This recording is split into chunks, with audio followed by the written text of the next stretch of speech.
Everybody showing up. It's always a pleasure to see everybody in the community taking interest in what's going on. So we'll get started. If y'all please stand with me, we'll do invocation and then the pledge. Pray with me, please. Dear Lord, just thank you for everything you've done for the town of Stallings. We give you all the praise and glory. Be with us tonight. Be with the council. Be with the citizens tonight. And just let us do what's in the best interest of our town. Please protect our men and women here and abroad that are serving to protect us. Just wrap your arms around them and let them know that you're with everything we do and say. We give you all the praise and glory. In Jesus Christ's name I pray. Amen. Amen. To the flag of the United States of America and to the republic for which it stands, one nation, under God, indivisible, with liberty and justice for all.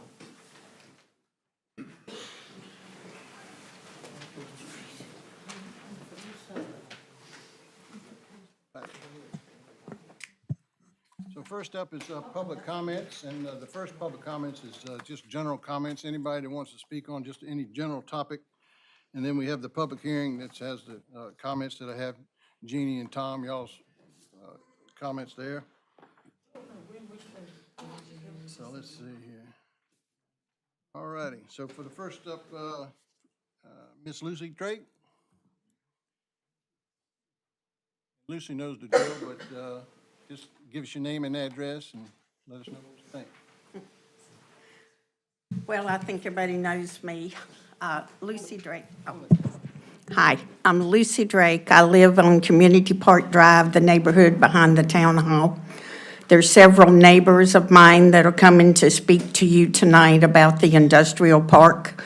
As soon as you pass here where AEP is, there was a berm that was built there. I have lived here 50 years when the county still took over the zoning here, and Stallings was not a town. The county put the industrial park there with the 25-foot berm that went all the way down to the end of the industrial park on the left-hand side. The railroad track was on the right-hand side. When I was mayor, the first building beside Kynard Drive tore the berm down. Started one night at midnight on Thursday night. It was a 3-day weekend, tore it down, and put a few bushes up thinking he could get by with it. People have always done stuff like that, and I think y'all as a council probably are aware of that. But we made him put the berm back. He put a little small one, but now some big trees have grown. But the neighbors that live down at the end of my neighborhood are putting up with another berm being taken down. And it's like if you go out in their backyard, you're sitting right beside a concrete truck. So if y'all could help them, I sure would appreciate it. Thank you. I guess I'm not sure. Where exactly is this located at? Because the concrete facility is in the back of that park, right? It's in the back. If you go all the way to the end of Community Park, And you head that, and then you go backwards, right? you cut left in here, you come in, it dead ends, you cut left, go up the hill. Then the first street to the right is Short Street. At the end of it is a berm, and you go on down, and that berm's been removed a few years ago. Okay. So it's kind of a mess down there. So the berm that's been removed, it's been removed recently? Yes, and Alex has been great. He's already on it, but they're still not listening. Okay, thank you. Thank you, Lucy. All right, next up is Ms. Dawn Whitlock.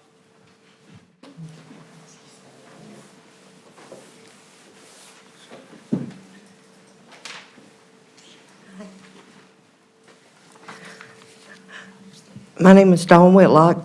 I live at 401 Short Street. This berm that is being taken down, we called as soon as they started. The town said, okay, and they have not stopped them. They have tore it all the way down.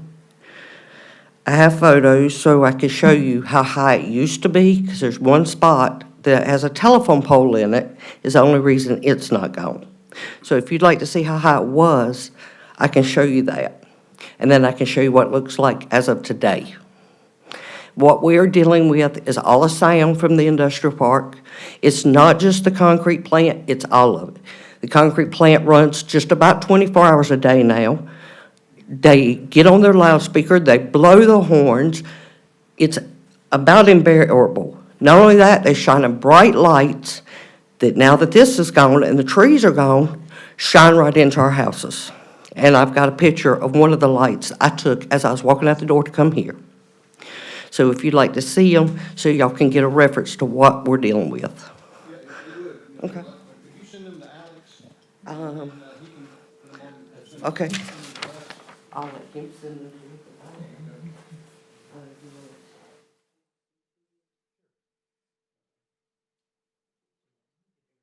There you go.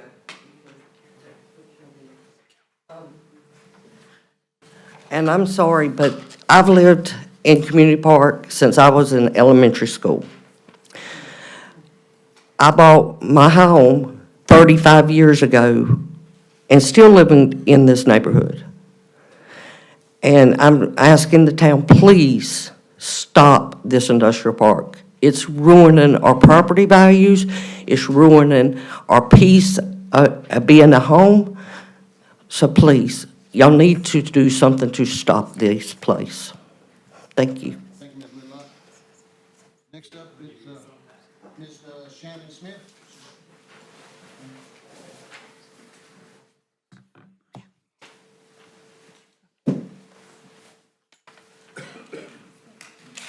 I'm Shannon Smith. I live at 2201 Community Park Drive, which is the dead end of Community Park Drive. Several years ago, the man that bought the last building out there we came home one day from work and he had torn the berm down. We called and the response from the town was, well, it's already done, let it go. We'll make them put some trees up there. Well, they put some trees about that big around and they died. And then the man came and put a fence all the way up into right at my front yard, and then put that horrible green wire down through it. So I planted Leland cypress to try to hide it, the light, and the noise. It's been going on for that long. Now they've torn down the rest of the berm, but it needs to be replaced. That's supposed to be there. I've lived there since 1978. And it's always been there. Right at my end of the street now is the pile driver place. They have two buildings, one on the other, across the road there in the park. They're the pounding one. The one next to my house, that's right, they're the vibrating one. And my house and all of our houses, our ceilings are falling from the vibrations that we get from that industrial park. And nothing is done about it. We have major problems there, and we don't know what else to do, but something has got to be done. We cannot live with that industrial park in our front yards. Thank you. Thank you, Ms. Smith. All right, next up is Mr. Joseph Dorr.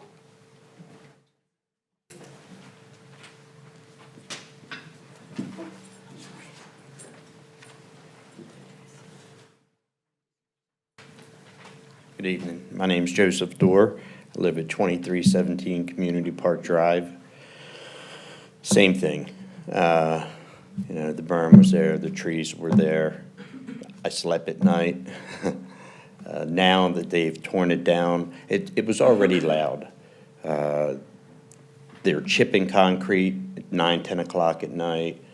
The lights, just everything. And now that they've torn it down, what they haven't mentioned also is our view, let alone that they're right there and the sound and the light, is a 4 or 5 story tall rusted concrete tower.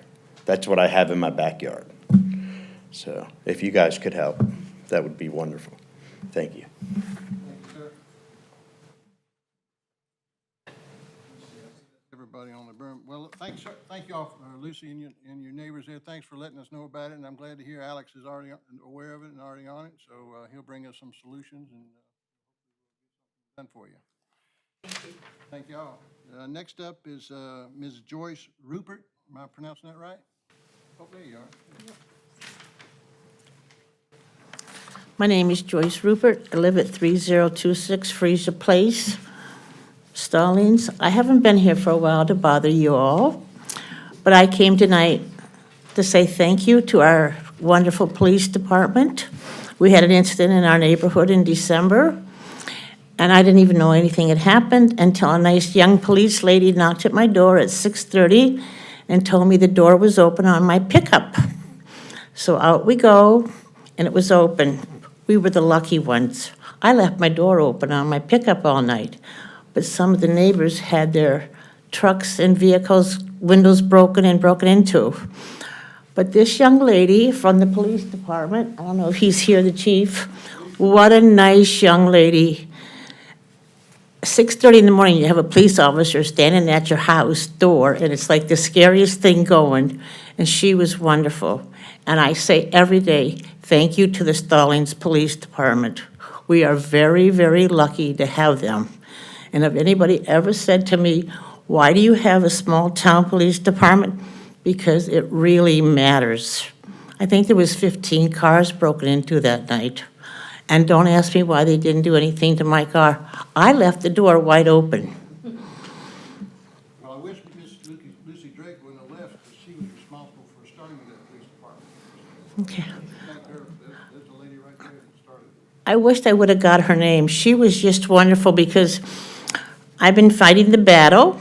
My husband had just gotten out of the hospital, and it's like you're in crazy mode, and you're in your 70s, and you're in crazy mode. It's like, ooh, who got hurt?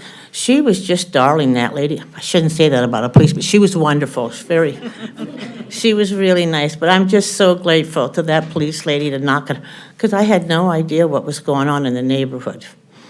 But they were patrolling after they saw everybody else's. They patrolled to see if anybody else's cars were broken into, so, okay. And thank you, too, the sugar shacks are gone. Remember? All right, that's, anybody else that didn't sign up that has that wants to talk on any general topic? Now's your chance. All right. All righty, we'll get on with our meeting. Well, we got one. Oh, Jeannie, you're signed up to speak during the public hearing. Yeah, is it okay to speak during both, or shall I wait? We got a separate topic? It's Cambridge Hall related, not necessarily the specific rezoning of the home. We'll just speak about Cambridge Hall during that time. That'd be, Thank you. yeah, that'd be easier. Keep it off Okay, keep focus it there. straight. All righty, next up is our consent agenda. We have the minutes from our meeting on 113 closed session, 125, and the amended budget ordinance for the school resource officer grant, and the McKee Road extension inclusion in the Park Road 2055 MCP. So Alex, did you want to make some comments on the school resource officer? Is that the one you wanted to? Sure, this is just properly accounting for the grants. Properly accounting for the grant funds that are coming in that help pay for the school resource officer at Stallings Elementary, sir. Yes, since we have all the folks here, we have a full-time police officer at Stallings Elementary. I sleep well at night knowing that. The second thing is, I don't know if y'all saw Senator Cruz last week. There's $1.3 billion set aside for the schools for COVID relief. Now that COVID's over, that money's just sitting there, and he wants it to be given to the schools for resource officers and counselors. So I've written a letter to Tom Tillis and Ted Budd, our senators, asking how we get that money. Because right now, we're paying, what, half of the resource officer? About approximately half. So we'll let that 1.3 billion cover the whole thing. So just let y'all know. And then the McKee Road extension, that's to connect Marie Garris to the McKee Road. So that'll be in the 2055 transportation plan. I don't know if we'll be around till then, so some of us might, some of us won't. So, but it's going to be. Any other questions about the consent agenda? Could you speak a little louder, please? We can't hear you. No, not, is this not on? All right, I'll try to speak into the mic then. All right. Mayor, I move approval of the consent agenda. All right, motion by Brad, second by David. All in favor? Aye. Ayes have it. All righty. The regular agenda. Anybody have any additions? Got reports, Mayor. Oop, I skipped the report. Yeah, no report from me. Anything from you, Graham? Stephen? No, sir, I wasn't able to make it to Wilmot this time. All right, David?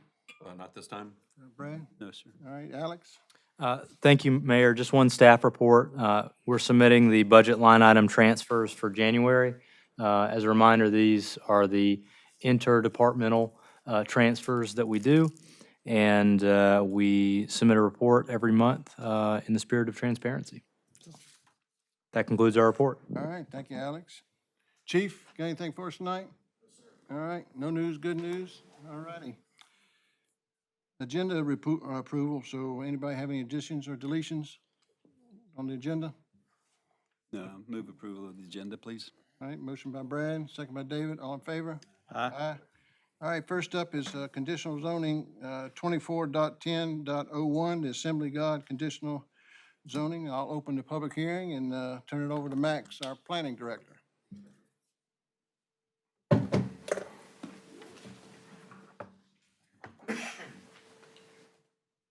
Council?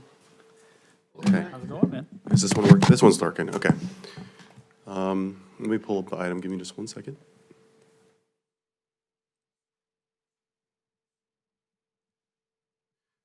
Okay, so this is the conditional zoning application CZ 24-1001 for Assembly of God Church. All right, so this is a conditional rezoning request. Assembly of God submitted a rezoning change from SFR 1 to conditional zoning MU1, which is mixed use 1, at 6800 Stevens Mill Road. This property is 24.475 acres in size, and they are currently requesting an expansion of the daycare use, which is currently operating on site. Since it's zoned single-family residential 1, that expansion can't happen, so that's why they're doing the conditional zoning. I did want to go over the differences between a conditional zoning and a general rezoning tonight, just because we have two different items back-to-back. A conditional zoning is required, is a rezoning that's requiring to have a site plan. So a site plan is attached to that property, where a general rezoning is one zoning change from one to another, and you're using those uses in the use table. So if there's any confusion between the two zonings tonight, just let me know. I'll be able to help explain them, the differences. There was 4 meetings required for conditional zoning. So a neighborhood meeting and a subcommittee meeting was held in November, planning board was held in December, and tonight's the town council hearing. For the aerial of the property, you can see it's mostly wooded, and it's surrounded by Indian Trail and Union County. So you can see in the pink, that's in Stallings. Excuse me. Okay, so this is a project summary. I did go over this earlier in the earlier slide, but I did want to go over that it's single-family residential 1. It's quite a large parcel. There's a site plan in front of you, so you can have more detail. But this is the site plan that will be attached to the conditional zoning. It's a little bit hard to see here, but the top is the specific site plan, and the bottom portion is the overall site plan that shows the floodplain. In summary, they're requesting to build a second building, which is the darker shade, and expand the parking lot for that daycare use. And I'll let the applicant go over that more specifically. The future land use for this property is single-family residential 1. There is a greenway plan with the greenway showing on the site along the floodplain and along the frontage. According to the site plan, they are putting in the greenway along the frontage on Stevens Mill Road, but with the conditional zoning, they're requesting alleviation for the greenway throughout the floodplain. I did check with Indian Trail, and they do not have any specific plans to connect a greenway in this area at this time. So staff does think it's reasonable to request alleviation from that specific requirement. And this is also hard to see, but these are the conditions placed on the conditional zoning. Conditional zonings are allowed to have conditions placed on it where a general rezoning is not. So there's specific conditions like lighting restrictions. I've gotten some complaints about lighting that's shining on other properties, so I put a condition there. Permitted uses like daycares, religious institutions, and schools, and those kinds of accessory structures would be allowed to be built on the property. The greenway and easement, I have the greenway showing out front, but alleviation from the rear greenway, and they were willing to put a easement on the greenway, or excuse me, the floodplain for future growth for the greenway. And then if they would be permitted to expand their uses, but once it gets to a certain size, they might have to do a TIA. So that's why I put that condition in there, traffic impact analysis. And then I have additional conditions placed, just some general conditions like getting permits. But one, I did want to point out that they were requesting 5 years of vesting. Our ordinance allows 2 years of vesting for conditional zoning, they're just requesting 5. And I put no fully metal buildings are permitted on the site. So let me know if you have any questions about these conditions. Oh, and I did have another, I got a few calls today about bikes, ATVs, and dirt bikes.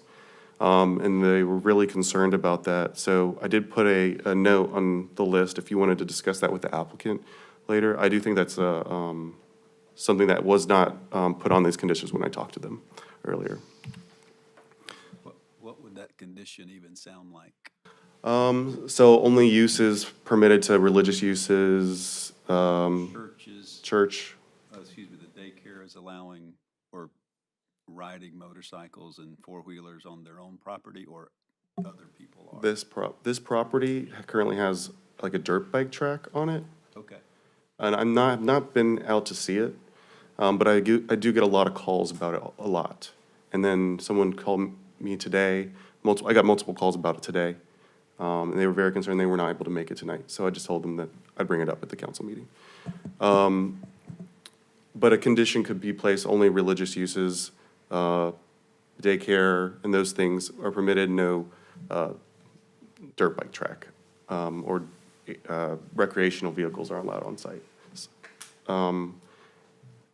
It's not particularly related to the daycare though, so I would ask, to Melanie for some help to draft that if that's something that they want to agree to. What's, on the 2 and 5 years, what's the reason? Just because sewer capacity, I've been mentioning that to all conditional zoning applications to see if they, want to be vested. We've had a few conditional zonings lapse, like a townhome development in the recent years because of sewer capacity. So I mentioned that as an option to kind of give applicants more time to get sewer capacity. Okay, got it. So staff does recommend approval of CZ 241001. It doesn't currently change the uses on the property. It does expand it, but we do think it's reasonable for the surrounding areas. Do you have any questions for me? Any questions for Max? All right, so is the applicant here? The applicant is here. Couple questions for, if you don't mind. Oh, for Max? Yeah, so just out of curiosity, just based off this map, it looks like the vast majority of that, even though it's wooded, is in a floodplain. Correct. So, not much more can be built than what's being, Yeah, you wouldn't be able to build on the floodplain. So there's very limited development property. so even though we're losing an SF1, we're not really losing anything. That's what I'm taking from it. I would say very difficult to get to be able to build in this floodplain. It's quite large. I think I got a map somewhere. There, see, it's almost the entire property is floodplain. Gotcha. All right. Thanks, man. Yeah, All right. and the applicant is here. All right. If they want to, there you go.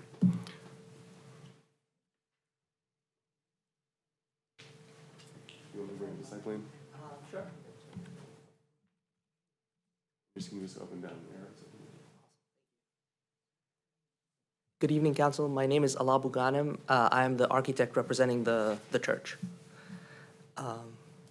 In terms of explaining the site plan, I think the building is a standalone building to the kind of left of the existing structure. We're adding a little bit to the parking lot to it in order to make sure that there's ample parking for the added use.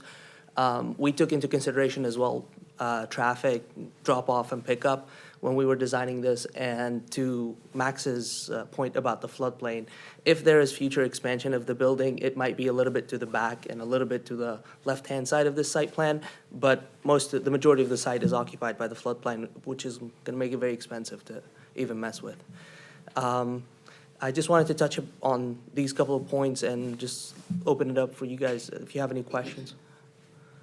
Well, explain the dirt bikes, the ATVs, I don't know. So I think and again, didn't discuss this too much with the pastor, which he is here with us, but you can direct questions to him directly as well if needed. But my understanding is that it's just been personal use for the church members, really, more recreational than anything else. And so how committed they are to maintaining that use, I'm not sure. We can ask that question. I would like to limit my portion of it explaining the site plan, but the use of the dirt bike track, I would like to open it up for you guys if you'd like to come up and speak about it. Well, if it's just, yeah, come on up, please, sir. But if it's just the congregation is using it for recreational. Yeah, yeah, it's, Hi, good night. My name is Sandro Pereira, and I'm the pastor of the church there for 17 years. And we do use the 25 acres in the back for recreation, walking track, dirty bike. We don't have any ATVs. And we do not allow anybody that doesn't belong to the church to be part of that. And also, we have a time that we can use. In the winter is 11 a.m. to 4 p.m., and in the summer, 11 to 6 p.m. So we do not make any noise before that or after that time. And few neighbors, they thought that we are using other people's land. And they say, hey, you can't do this, this is a land that belongs to someone else. And say, no, it belongs to us. And we are the only one who use it. Thank you, sir. And just so you know, I think part of that question comes up is not a few years ago, a church right up the road here had a child get killed on an ATV, and it was church-owned ATV and things like that there. So it was a big deal in the news and everything. That's probably a reason why it's kind of a topic for us. Yeah, and that's one thing that we have a waiver that the member has to sign. And we had people who came before that doesn't belong to the church, and we explained, we said, listen, we do not allow anybody to come if it's doesn't belong to the church. All right, thank you, sir. Then he turns around and says, but you can become a member right now. All right, any questions? All right. Well, in a second. All right, thank you, sir. thank you. All right, anybody wanted to talk about, on the public hearing? Yes, sir, come on up. And Sorry, but I need your name. I'm one of the my name is Albert Franklin. I'm in one of the subdivision homes that back up to Goose Creek, just on the other side of the dirt bike over there. What's that address, Mr. Franklin? I beg your pardon? What's that address? It's 1010 Onyx Lane, Indian Trail. Got it. Thank And you, where sir. yep. So what happens with the dirt bikes that are out there, they're loud. They're real loud. We have homes with small children. I mean, I'm talking from infancy to 2 and 3 years old.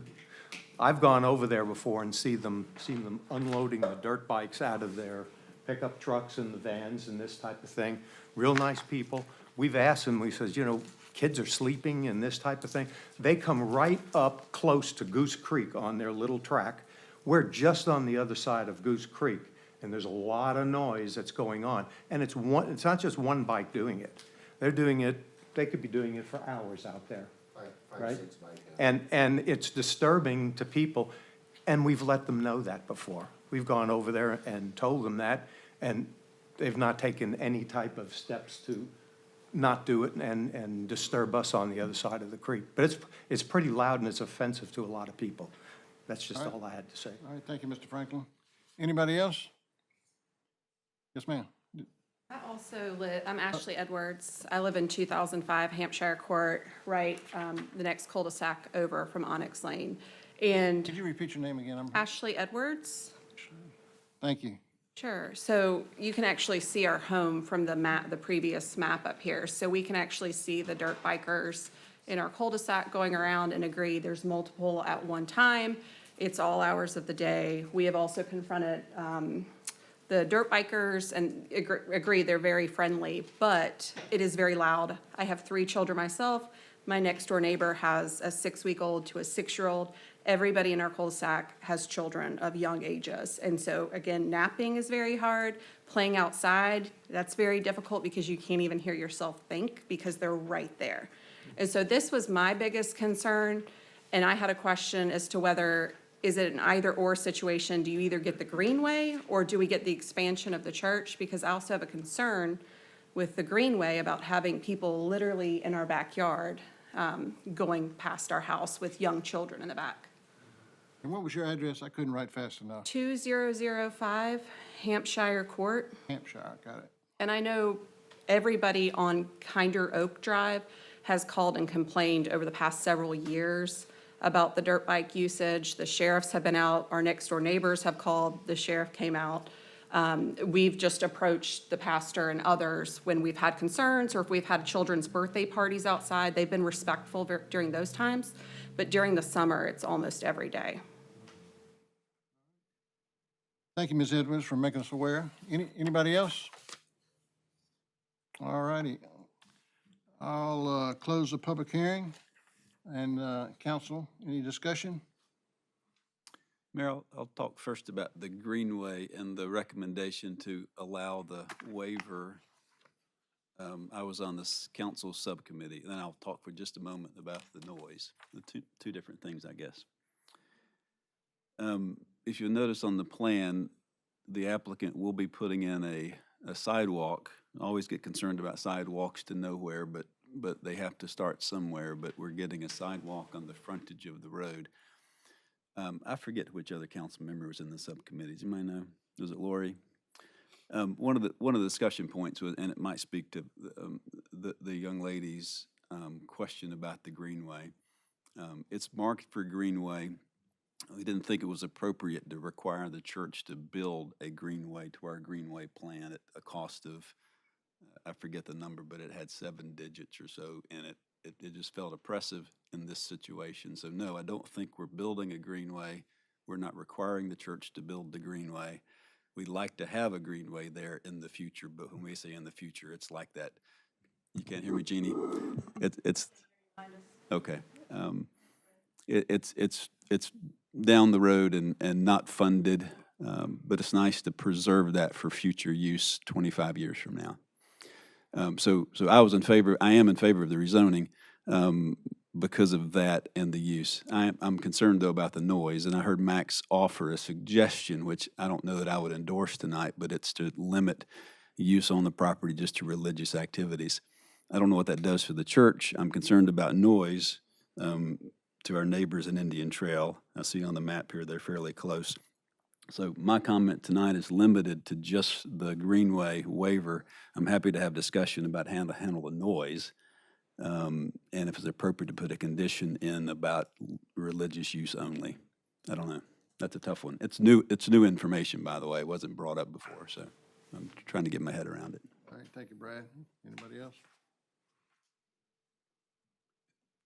One more thing on that. My first inclination was to lean on ordinances. That's what we have noise ordinance for and those type things, but I assume that we're not violating noise ordinances if we've not cited people before. So that might not be the right solution. I don't know. David, did you have something? The front part of the left side on that map is the big oval part, and I don't know if I didn't know they went further into the back part, but that's basically directly across from the putting green and the practice area of the divide. And I'm the Porterage golf coach, and I'm over there often, and I've often wondered, how the heck are they letting all those motorcycles and mini bikes, or whatever they're called these days, the little ones, and the little kids too, on their property, and it's just loud and distracting for even the golf course. So I think I agree with Brad. We probably need to figure out how we're going to regulate the noise. The usage other than the noise is reasonable, but the noise and the uses of the dirt bikes and motor vehicles back there is a little excessive, too excessive. Comments? Discussion? Suggestions? Again, I'll add one more, then I'll stop talking. If I heard that Max granted an extension of 5 years before the conditional zoning, or whatever this is called, expires, it feels to me there's no imminent plan to expand. That's kind of a question to the applicant. I'd like to maybe think about having some time to address the noise issue before we approve it. I don't know if limiting this to religious use is the right tool or the right hammer to hit this nail with. No, I don't. I don't even know if it's again, this is new information, so I'd kind of lean toward deferring this to another date to give me a little bit of time and us a little time to think through it. Well, as we know, most projects aren't imminent, so I think we can delay it for 2 weeks. Melanie, do you have something? With conditional zoning, the applicant has to agree to the condition as well. So it's probably a good idea to have that discussion with the applicant and make sure it's something that the town council and the applicant both agree to. Okay, so, Well, so on that note, everything that's in here, except for the optional item, the applicant is okay with? Correct. So that would only. Yeah, so all the conditions were vetted with staff and the applicant. I think they were presented briefly at the subcommittee meeting, most of these. And then the dirt bike, it was also a new revelation that was today. I got a lot of calls about. So I just wanted to make sure everybody was aware of what the kind of all right, calls I well, got. let's do that. Let's reschedule it for in the next council meeting and give you a chance to meet with the applicant and bring us some suggestions on how to handle the noise that Okay. make everybody happy. I'm okay. You guys? Okay. All right. So the next council meeting. All right. Yeah, 2 weeks is enough, I would assume. Okay. All right. Thank you, Max. Yeah. Thank you, sir.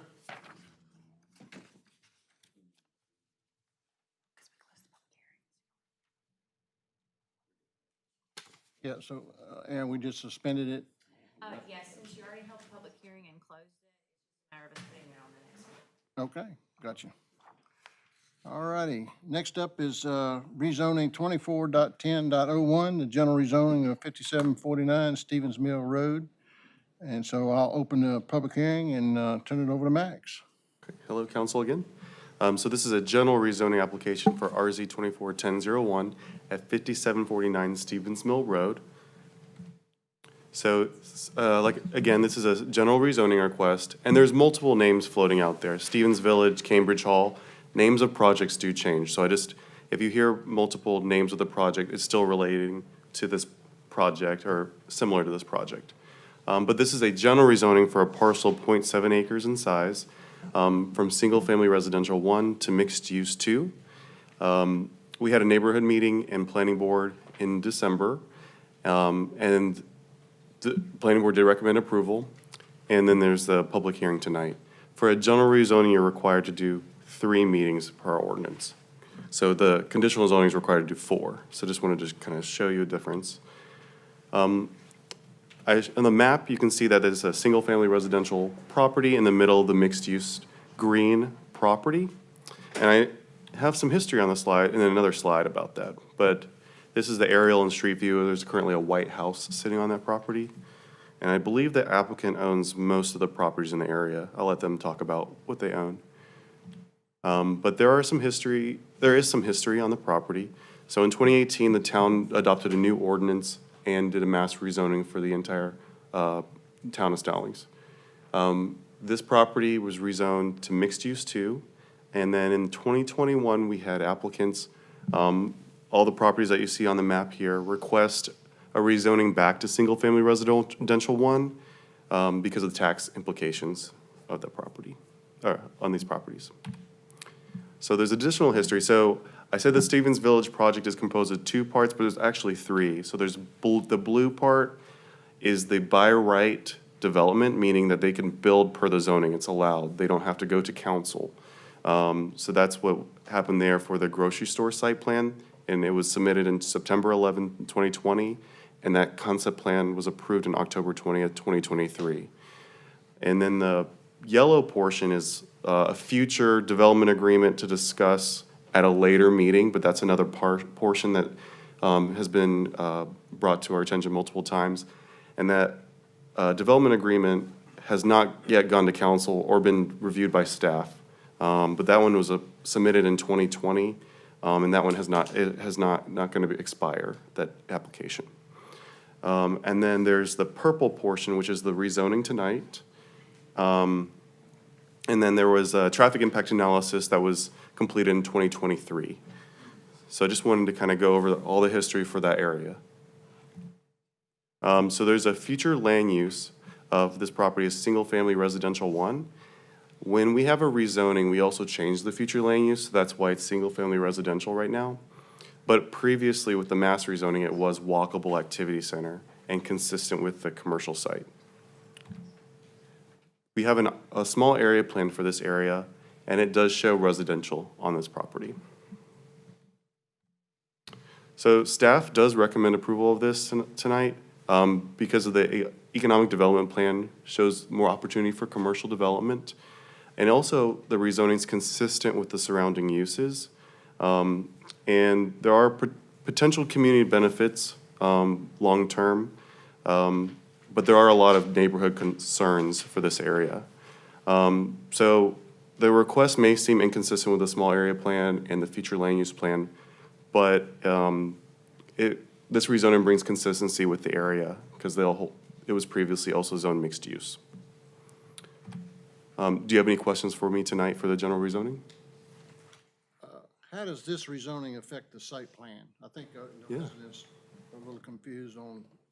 Yeah, there's a lot of different parts. Okay, so you could Okay. explain that process to everybody. Yeah, of course. So the overall site plan did not have this property on there for future development. I think that is because they didn't own it at the time, the developer. Now that they own it, they want to incorporate it into the overall site where they would have to bring back a new site plan, which they have not yet done so. I don't think they've even mapped it out, I'm not sure. But this is their first step, is getting that rezoning in. And then they're gonna go back to the drawing board and kind of see how this site would affect the overall development. That was my question. Anybody got one for Max? And the applicant is also here if you want to talk to them. Okay. All right. Yeah. All right. Yeah, I do have your slides, actually. We'll pull that up. If I can see them. Okay, so it's the...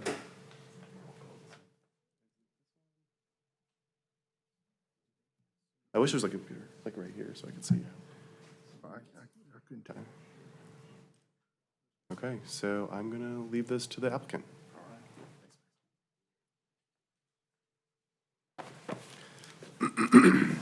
Good evening, Mayor, Council. Thanks for having us. So I'm here on behalf of the applicant, Stevens Village LLC. Max gave you a good overview of the location here.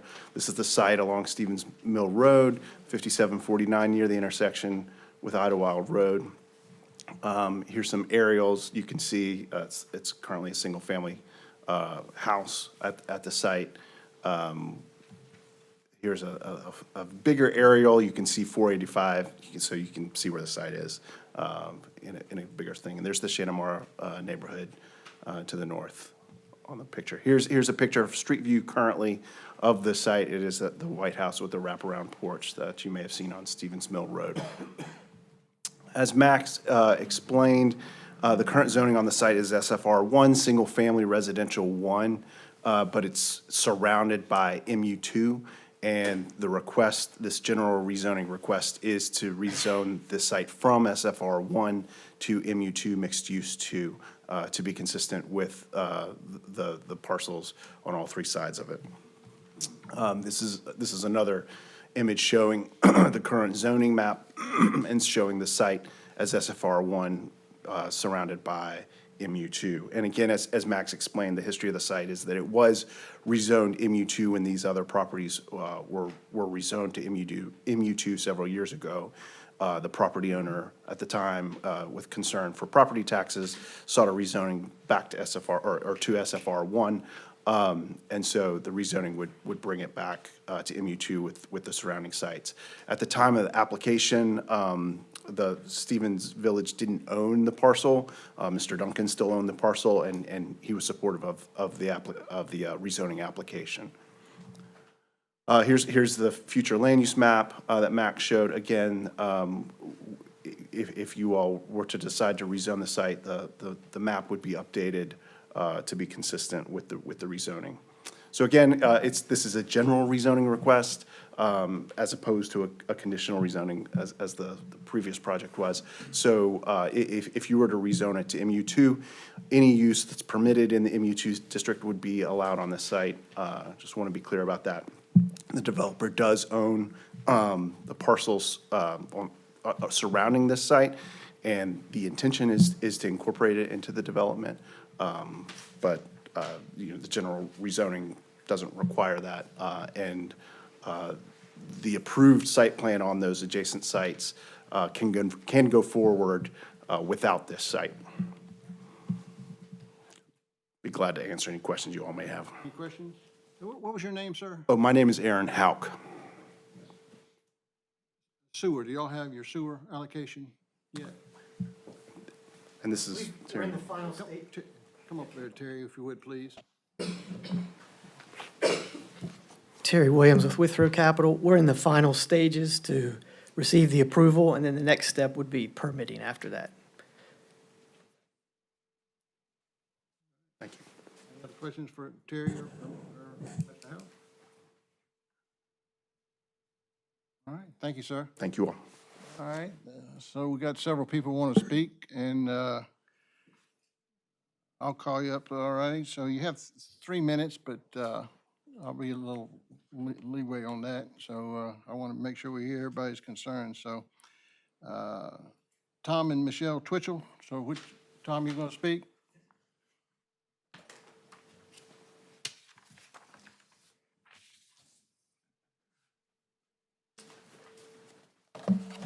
Evening, Mayor, Town Council members. Your name and address for us, Tom. Thank you. Tom Twitchell, 910 Bailey Court. I think it's providential that some of the earlier concerns that were addressed to y'all concern berms being removed, light intrusion, sounds, things of that nature when there's a change. And I think what's positive about the things that we see as a challenge is that we're catching this before there's actual shovel to dirt and things getting moved. So there's an opportunity to make an adjustment that is beneficial, hopefully, to everybody. I'm speaking for several different households and family members up and down our cul-de-sac, as well as many residents throughout Shanamara. We've had several meetings, and I'll touch on that briefly. Our primary desire is to seek advocacy and not to place blame, not to create an adversarial relationship. So that's really the goal that I wanted to mention at the outset. As Max touched on, there was a mass rezoning of the majority of the real estate that is going to be dedicated to this new center. And because of the ordinance in the town at the time, that did not require communication to a lot of people in the community.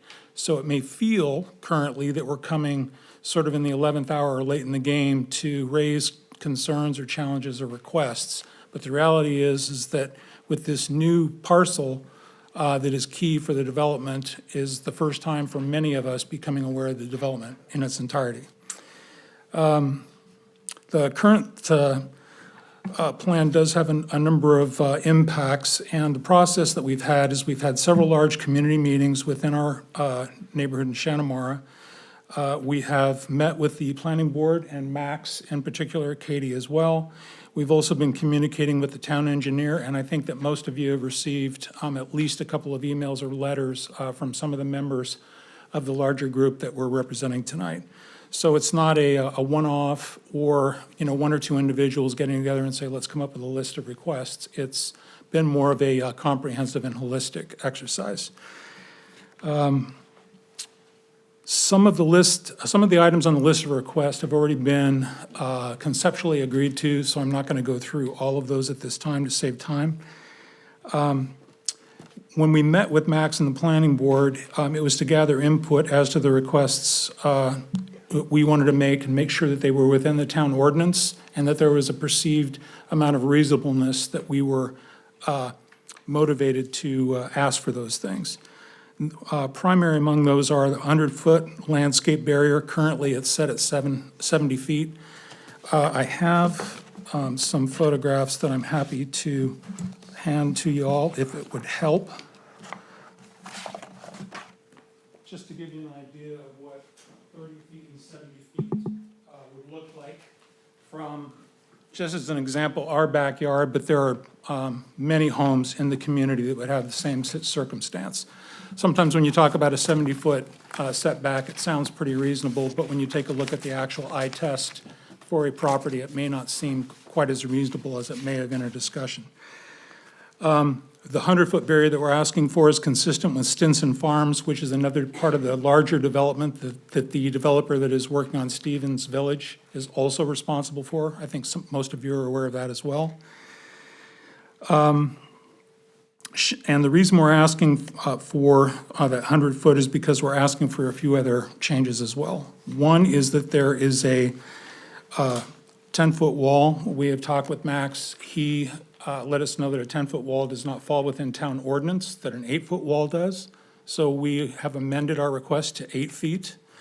The reason we're asking for a wall as opposed to a fence is that you can see from those pictures, the proximity of the development is going to allow access and egress for people that are coming to the retail center. For average folks that are just coming there to shop or do whatever, it's not a big concern, but because of the proximity to the freeway and a criminal element, there could be access to the community to injure children, other people, and also access homes for theft, robbery, or vandalism.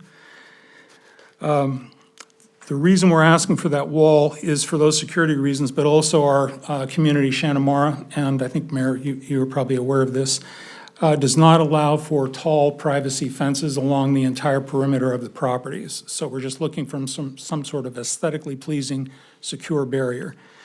We're also asking for a type A buffer zone that falls within town ordinance. And when we met with Max at the planning board meeting, that he was gracious enough to hold with us, he conceded that it was reasonable and likely proper to have a type A buffer, which is the highest opacity barrier for landscaping that the town has within its ordinance, and that is 90% opacity. That also reduces light diffusion, noise, dust, and odors as well.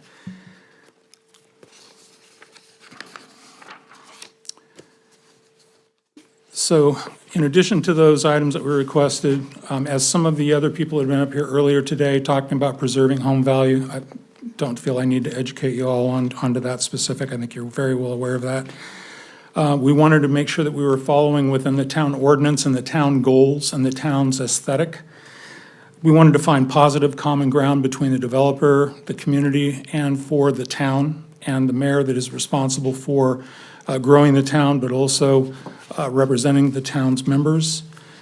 We wanted to seek your advocacy in that respect. And I would like to request from the town clerk, Miss Erin Nichols, if she could enter my statements into the meeting minutes. I did want to recommend, or not recommend, but actually propose that the rezoning for the parcel either be postponed or moved to conditional rezoning. And the reason for that being, it would accommodate continued care and concern in the planning aspects of the complete development to consider the residential and the town's desire for goals for aesthetic, walkability, livability for new developments in the town. I think this provides an opportunity to marry really well the town's previous philosophy and the current philosophy very well. And of course, I'm not responsible for that, but we're trying to attend to that. We want to also allow for proposing conditional rezoning for a new traffic assessment and a new site plan, which would incorporate those requests that are agreed to and accepted, and allow for more community input, because in the past, because of that mass zoning that I was speaking about and the one parcel that is up for discussion tonight, there was only a requirement for a 500-foot communication, which means that many people that would be affected by the development of this parcel and the retail center behind it were unaware of it and may still be unaware of it. We also spent some time communicating with the town engineer to inform a lot of the things that we're asking about. And the last two things, Stinson Farms has apparently very recently agreed to widen Idlewild in concert with NCDOT, to widen Idlewild to 4 lanes all the way to the Stevens Mill and Idlewild intersection. And we would advocate that it would probably be advisable to also widen Stevens Mill to 4 lanes because of the additional pressure in that intersection. And then the last this was suggested, and I'm not sure about the feasibility or not, but the possibility of having the Shanamara subdivision being created as a gated community might provide more security and more protection for those people living in that neighborhood. Are there any questions for what I presented so far? So I heard the 100-foot barrier, the 8-foot wall, type A buffer, and then this fourth one was, as far as the ask of the developer, those are the 3 things that I heard. Did I miss something? So, no, that is correct. I left out items that the developer has been very positive and cooperative in addressing. One was eliminating a golf cart path cutting through one of the existing cul-de-sacs in the community, eliminating that. Also relocating dumpsters in the retail center to a different area where they were not going to have impact for sight or smells. And also, there was another item there that I don't recall right offhand what that might have been. Thank you.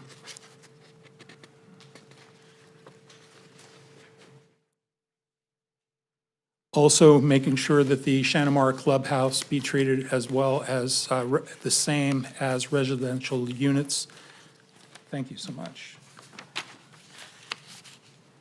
And to incorporate sidewalks along the entrance to the community in general, which would provide the walkability to the retail center without impacting homeowners in streets or common areas. All right. Thank you, Tom. Thank you for your time. Next up is Stephanie Gossard. Good evening. As he said, my name is Stephanie Gossert.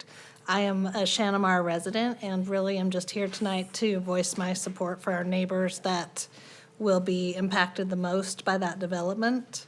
The other night I was walking on Limerick, and as I turned my head to the left, you can see the house just straight through the trees as they are now.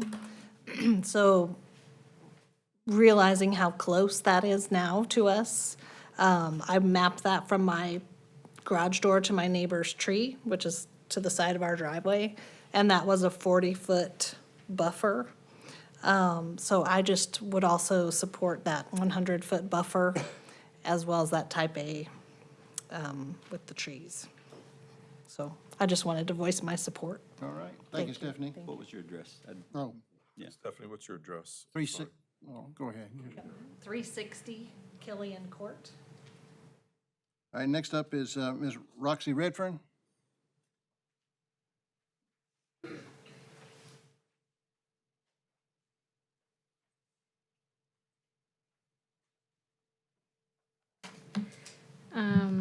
My name is Roxana Redfern. I live at 723 Donegal Court. Just wanted to reiterate a lot of the points that Mr. Twitchell made. As I became aware of the larger development, and I'm going to be speaking generally on the Cambridge Hall Stevens Village as opposed to the specific parcel. But I became aware of the development 2 days before the December 5th neighborhood meeting. Okay, so my name is Roxana Redfern. I stand before you today not just as a homeowner, but as a mother deeply concerned about the safety and well-being of my children. I want to specifically talk about the connectivity that was to connect the approved plan of Cambridge Hall to Donegal Court. The original connectivity was intended to adjoin two SF1 residential areas and is now being redirected to a commercial zone. As you can imagine, having direct public access to a neighborhood where children play is very concerning. This shift not only changes the character of our community, but also raises significant concerns about increased crime and overall safety. I urge the town council to reconsider a lot of the parts that also Tom brought up, but to reconsider a lot of the approved site plan and consider a 8-foot wall, which would clearly divide the commercial plan from residential area. And finally, I urge the town council to prioritize the safety of our families and the character of our neighborhood. Please consider our concerns, rethink the overall plan, and work with us to develop a solution that supports the safeguarding of our children's future. All right. Thank you, Ms. Redfern. Next up is John and Gretchen Sawicki's. Yes, sir. It would probably be helpful if Max could put the schematic that shows the different lots for Shanamara and for the ones on the front of Stevens Mill on the, thank you, Max. Yeah, that's the site plan. Are you Gretchen? Okay, come on up after Max gets it. Is this sufficient, or do you want That's it. more detail? Okay. Okay. Thank you. Yeah. Hi, my name is Gretchen Sawickas, and I'm at 917 Bailey Court in Shanamara. And I also echo the sentiments of my fellow residents of Shanamara and our desire to see some of these requests granted that we've asked for as far as the wall and the buffer. I also just wanted to mention, too, that I believe it's been addressed with you, Max, but I just wanted to formally mention it, is that our property is at 917 Bailey, which is kind of, there's just like a corner of it to where where this site plan is proposed. And on the site plan, it only showed like a 30-foot buffer. And I was wanting to make sure that these requests also are included for our property as well, because that is bumping up to our single-family residence. It's right over here, like on the far right corner, and we're at the end of that cul-de-sac where it's like a triangle. So I just wanted to point that out to make sure that that is included in the 100-foot buffer along with the wall. So I'm not exactly sure how that will look, incorporating the changes, because that's where they have the road coming into the commercial center. It's going to be like right in our backyard. So I just wanted to call that out and see, to make sure that that would be included. Thank you. Thank you, Gretchen. Next up is Ms. Jeannie Lindsay.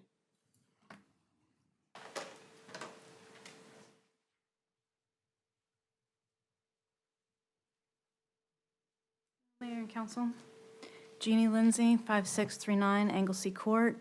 I'm here tonight to support my neighbors in requesting our representatives' advocacy for improving buffering for residential properties all the way around the Cambridge Hall Stevens Village site plan. I also ask for tabling the vote until more public awareness and input is achieved and more is known about the site plan itself and the traffic mitigation plans. I can see that it makes sense on paper to close that donut hole in purple there of an orphaned single-family property, but it might not make sense to do that necessarily immediately and on the first application and throw in the towel on having any further input on the site plan development by awarding more by right commercial use to that last parcel. And I do agree with my neighbors and seek your advocacy in improving that buffering for all of the residential properties, including across the street on the other side of Stevens Mill, who never expected to see a grocery store complex where they're currently seeing neighboring families there. Considering the homes behind the grocery store complex in Shanamara, they would now experience the loud loading zone and the dumpster collection trucks and the traffic fumes from those cars that are waiting for fast food on the corner lots that are also by right, risky retention ponds behind the backyards and potentially loss of security to them. Considering also that all of the nearby neighborhoods are going to experience more traffic, potentially making Chrismark neighborhood roads even more of a cut-through to avoid this already failing intersection I think it'd be wise to make sure we have the traffic mitigation just right. And at this point, I agree with Tom that it would make sense for the council to encourage the developers to exercise their option of requesting conditional zoning instead of a general rezoning, as all of the other current plans on the town's website are doing right now, including the other applicant tonight, the Assembly of God, have done, so that the town has a better understanding of the full scale and the full scope of this project, including a true count of the out parcels.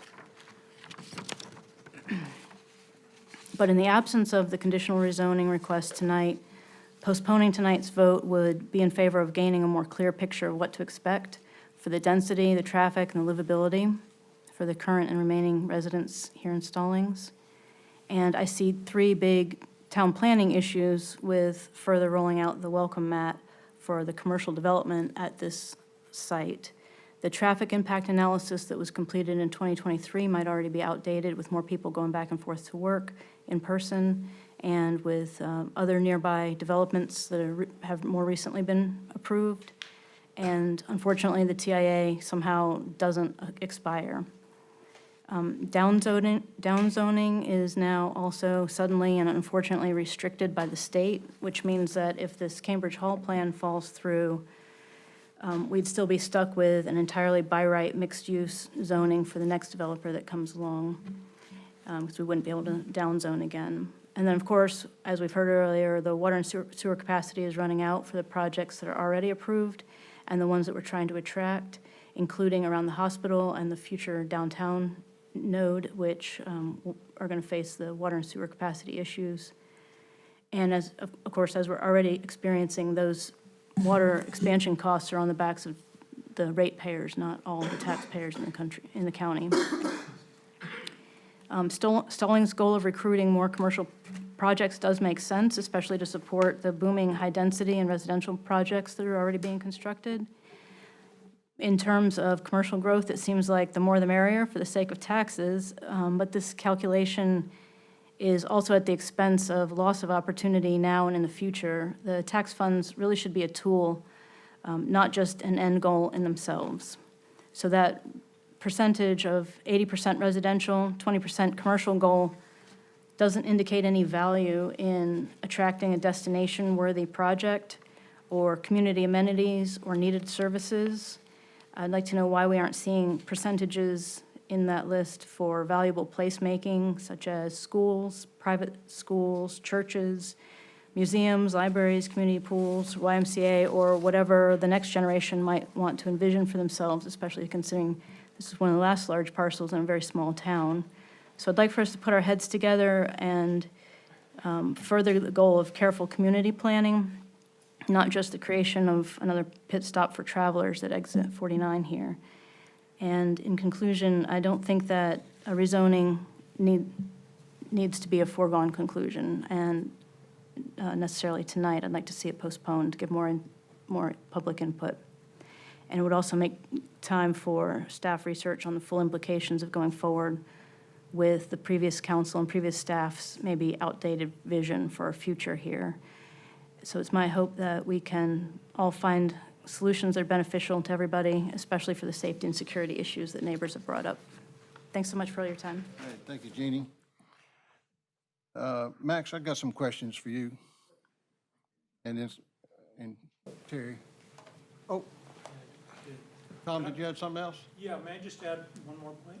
Come on up, please, sir. Thank you, Max. Yeah, sit on the end there. Sorry, Max. I just wanted to add one item. With the NCDOT and the developer agreeing that expanding Idlewild to 4 lanes, one of the metrics that NCDOT applied to that thinking was that they would basically stamp all of the existing developments that they're currently aware of as creating about a 1% population growth. So I did a little research. That 1% population growth would apply if you're looking at it statewide, and even not that far off if you're looking at Charlotte Metro, which is about 1.5%. But for Stallings, the last 2 years that were available for population growth are 2.6% growth and 1.9% growth. So it's substantially more. And for Matthews, which also abuts that area, the numbers are pretty similar for the last 2 years. So even though they're proposing that it's about a 1% growth, that's why I think, the reason I mention that is I think asking for a conditional rezoning to give everybody pause for a few minutes just to make sure that we measure twice and cut once gives everybody an opportunity to create the best result. Thank you. Thank you, Tom. All right, now Mac. So a lot of talk about the first community meeting and the items that the developer agreed to. So I'd like to summarize those. And Terry, y'all correct me if I'm wrong. I want y'all to agree to them. But, the first thing was the elimination of the cart path through Donegal. Yeah, I think Did if you you- go to the top of page 45 in the PDF, they're listed there. Did you want me to confirm Yeah. tonight? Okay. So I don't have them up, but I have them somewhere on the drive, but they're not the same, what they request. But I do want to reiterate one more time, this is not a conditional zoning, but we do have some agreements from the developer verbally and in writing, I think, about the future of the site plan. And so the removal of the golf cart path was agreed to. Also want to tell you guys that they still have an approved site plan, so they could still move forward with the site plan. But if this site was incorporated, this rezoning was incorporated in the overall site plan, they would have to submit a new site plan. These could then be added to then, Right. the site. So does everybody understand that? Jeannie, Tom? Was there, I feel like I read something about the cart path connection being eliminated, but a potential future connection made at the neighborhood's request. Is that an early draft of That's an something early I read draft. that's no longer Yeah, there? so, thank you, I appreciate it, I forgot to print that out. So, I met with the developer a few weeks before I met with the public, a few members from the public, and they had added additional requests, and so they're not completely consistent with each other, but we did agree that the golf cart path would be removed. I requested that the path stay open for future connection if Shanamara did want that in the future. I know the current residents that I've spoken to do not want it, but I do like to have that future path forward in case residents in the future do want that connection. So that's number one. So with that, is that kind of where you're at? Is it's there kind of butted off maybe for a future growth? Yeah, just leave the easement there alone, but, Yeah, don't make any changes, just leave the easement. yeah. Yeah, okay, I got you. So the second portion, sorry, these are actually the public's request, or the members from the public's request.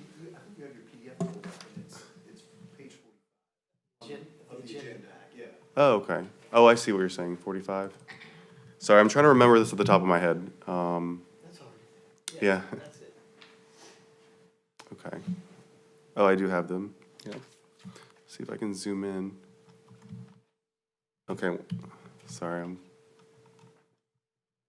okay. So, all right, so these are the ones that staff and the developer agreed to.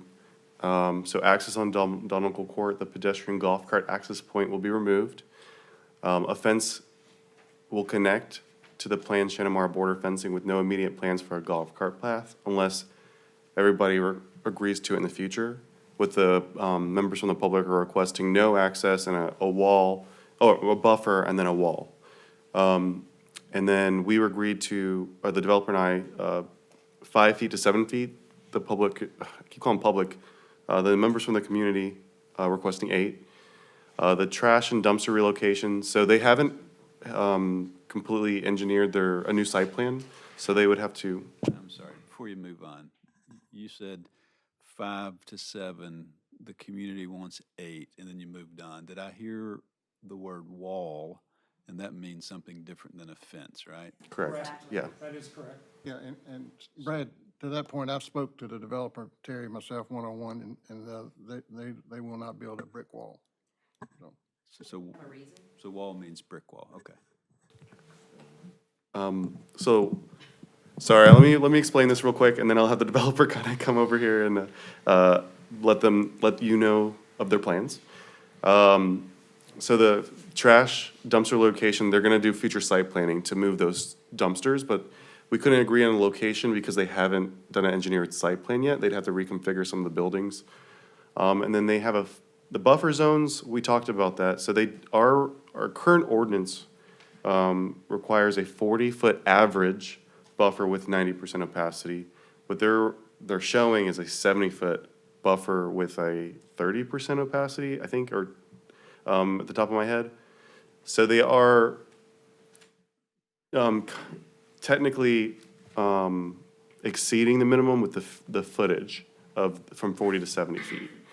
And they're preserving a lot of those trees on the site. So that's what we talked about in our meeting with the developer. And then I had another meeting with the members from Shanamara that requested everything that Tom mentioned in his public comment period. and then the last question I had, Max, you weren't able to make our meeting on Friday with the community, but this is the first time I saw the TIA plan that talked about putting a stoplight at the entrance. So I would refer to engineering to discuss the TIA. I'm not involved as heavily in the TIA process. Okay, well, Terry and Mr. Howard, let me talk to y'all, but they're proposing a stoplight to the entrance of the, I assume that's the only entrance to the development, correct? Yeah. Yeah, come on up, Terry. I'll pull, Yeah, I'm trying to find it here. this is gonna pull up like a aerial. Sorry, there's an aerial. Oh, yeah, there's two entrances, so it looks like the second one that's furthest east, they're calling for a stoplight, a full movement signal at that intersection, so I don't understand, now granted, this is DOT, that we need to talk to them, but I just don't understand how they want to put a stoplight 600 feet from the intersection of Idlewild and Stevens Mill. The backup would be, just wouldn't be long enough, especially during 8 o'clock traffic in the morning when people are going to work there. So I'd like to, talk to DOT about that. We haven't had a chance to talk to them about that, so. Do you see our concern on that?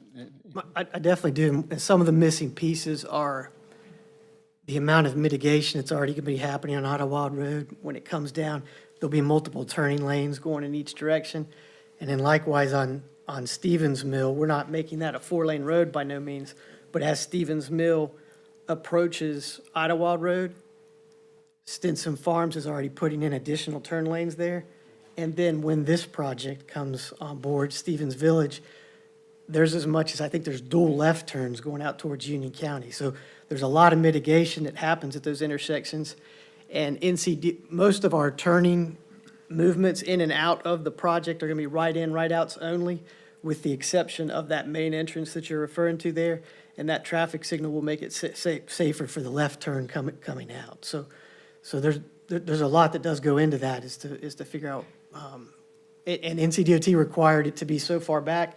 We actually weren't acquiring parcels as close to the Shannon-Myra entrance until they pushed that full movement further away from the intersection at Stevens Mill.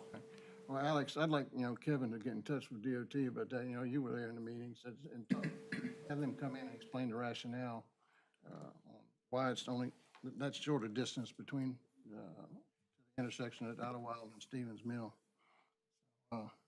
Yes. Turn and go in this entrance here. Because there's a third entrance up here. All right, that's the only question I had. Okay. Council, y'all have any questions for the developers or Max? I have one question. My understanding is that there is an additional meeting planned with the residents. That's the one thing we wanted to do, and if you could clarify the difference between the site plan we're talking about and no comments on the rezoning, and then I'll commit to what we're going to move forward on doing. Yeah, so we're here tonight for the general rezoning of that one parcel. On the adjacent site, there's an approved site plan for a by right development.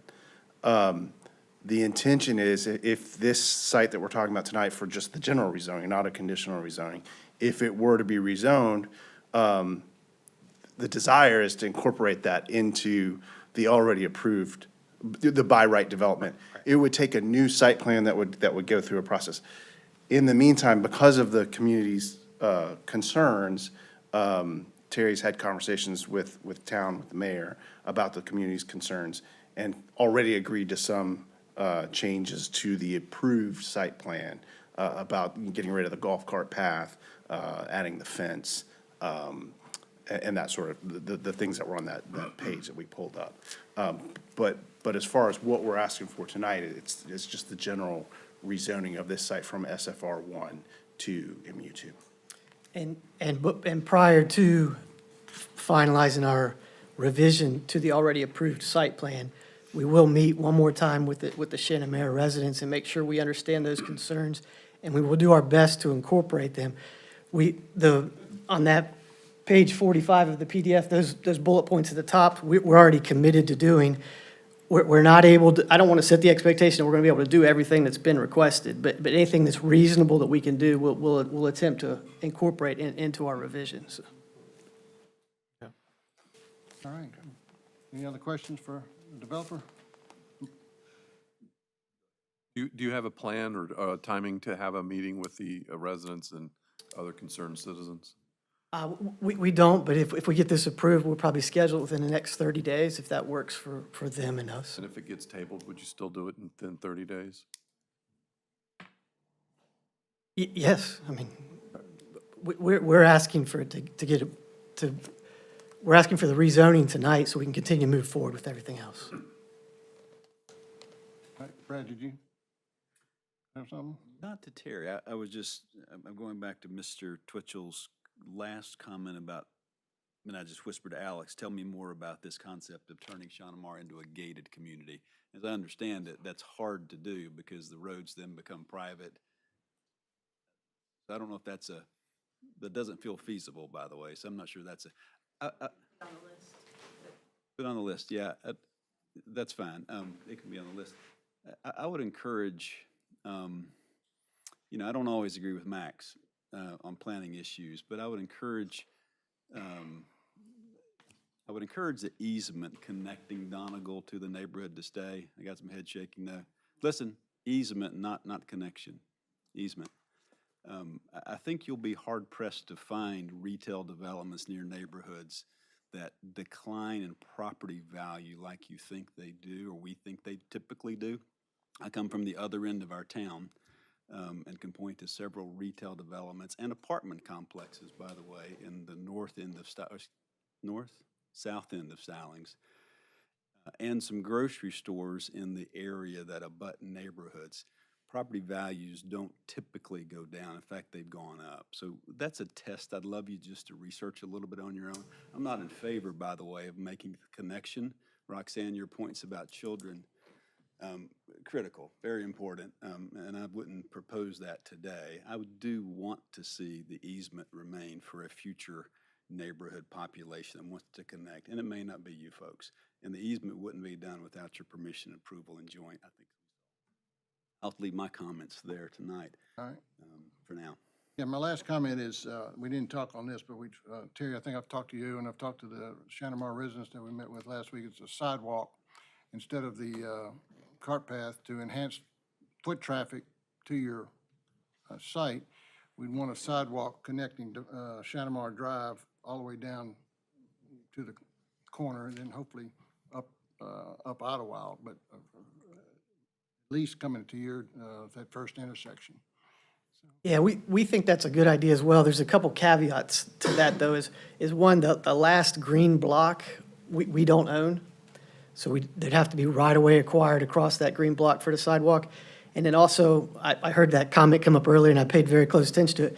We're going to have to be careful we get down close to the clubhouse because there's trees up pretty close to Stevensville Road, and we just want to make sure that we don't set the expectation, we're gonna build a sidewalk through there, and then we end up taking down trees, so we'd have to kind of look at that a little bit closer, We as talked well. about that because of the 12-foot, that's the one Yeah, that's coming down fi- Idlewild, which 12-foot might not be feasible near the pool because of the trees and the proximity to the parking lot there. A 5-foot after it leaves our property would be a much more reasonable expectation of what we'd be able to get as far as right-of-way down through there, so. So I just want to set that expectation in everybody's mind. And, you know, when it came to the connectivity, that originally was supposed to be vehicular connectivity. And when we met with staff, probably 5 years ago, that we originally recognized, hey, that doesn't make a lot of sense to put vehicular connectivity in there. So that's why it went to the pedestrian path, golf path, and now we're going to fence it off but leave it in case in the future it's changed. Because, I mean, we hope and expect that everybody wants to be a part of the mixed-use development in the future. As I shared during, I think it was the planning board meeting, this is a type of development that we build and hold. We're not developers and have this under contract. We own the property.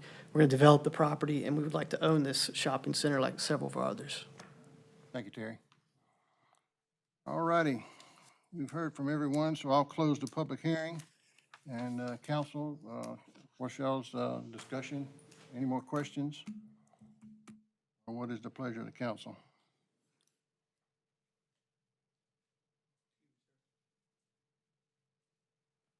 Sorry, Mayor, just one last item.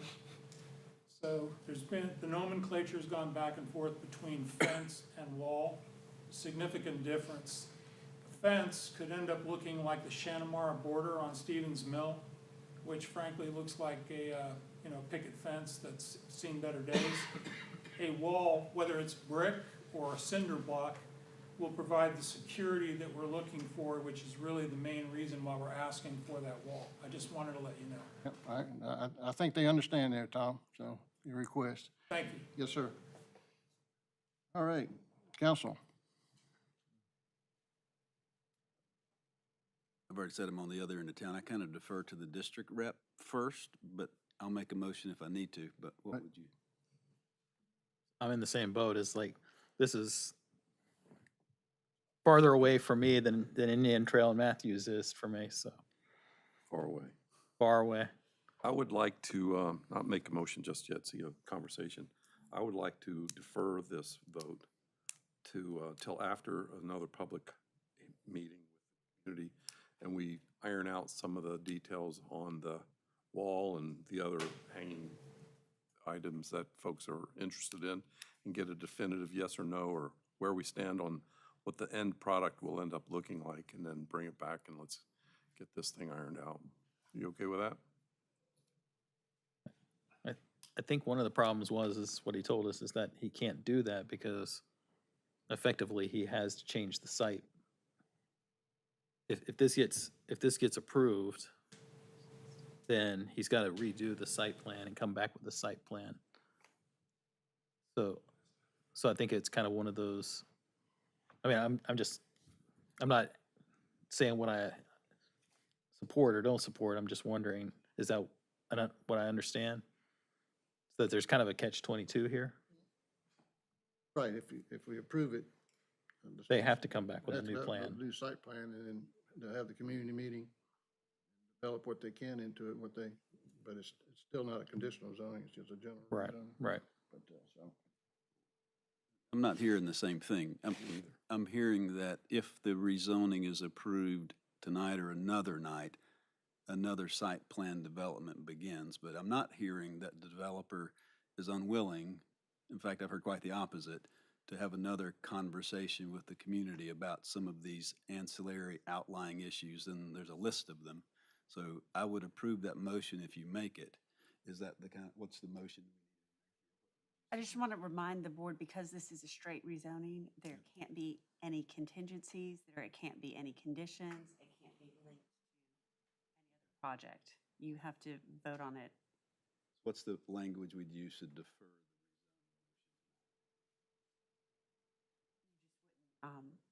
Continue.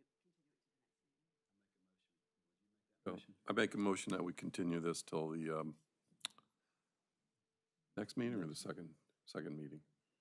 No later than the second meeting from now, since we meet every 2 weeks. Thank you. First meeting in March, yeah. Yes, I make that motion. I'll second that. All right, motion by Mr. Scholl, second by Mr. Richardson to defer the meeting to another zoning application no later than the second meeting in March. Can I ask a couple questions? Sure. In that time period, and Max, this is kind of to you, and maybe to the developer. I mean, we can get updates and potentially even update it. I mean, this plan here doesn't even incorporate some of the things we've talked about tonight.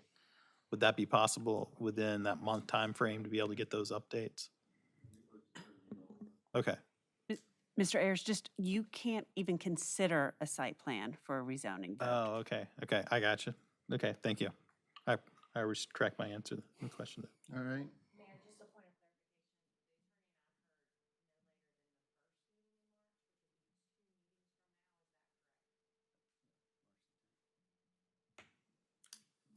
Okay, we got a motion and a second. All in favor? Ayes have it, so 4-0, so we'll come back March 10th then. And I'll let you set Max can help coordinate the date on the meeting with y'all and let us know when it is. So thank you, everybody, for coming out tonight. We still have some other agenda items.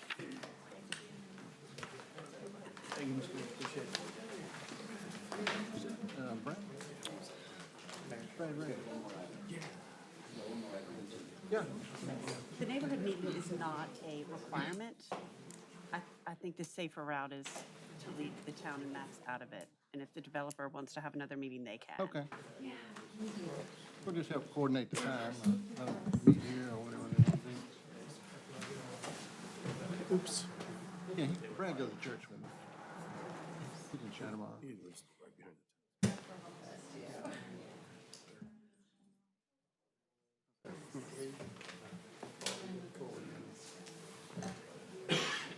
My son is, he's a scratch golfer.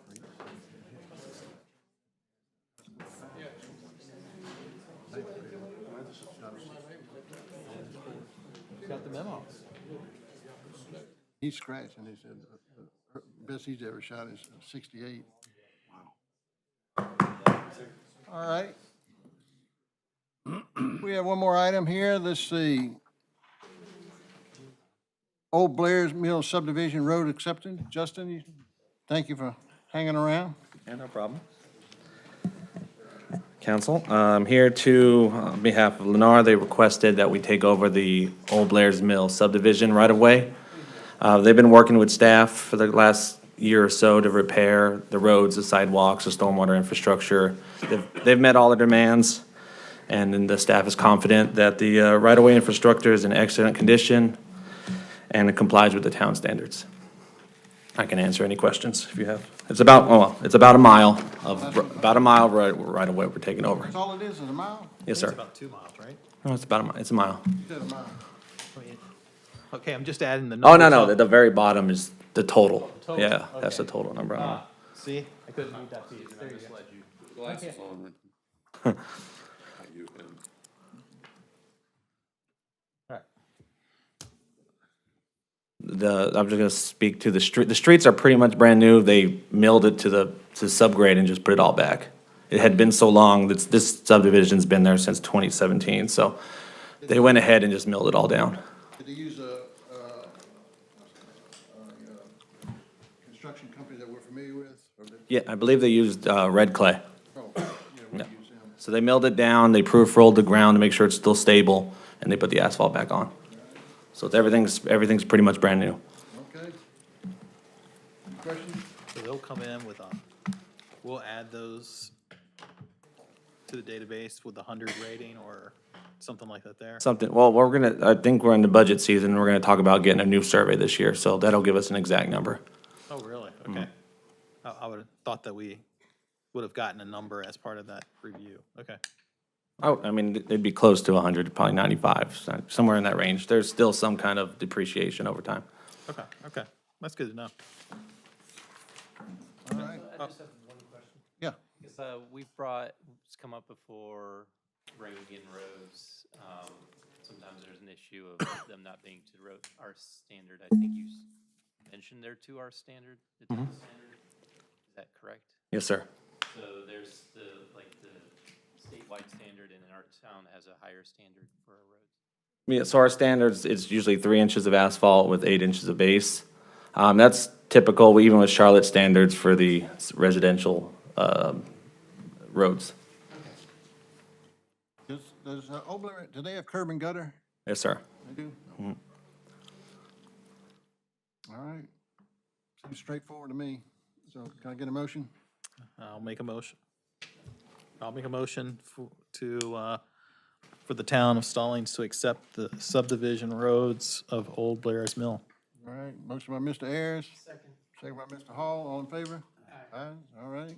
Motion to adjourn. Motion adjourned by Mr. Richardson, second by Mr. Shoal, all in favor? Aye. Ayes have it, all right.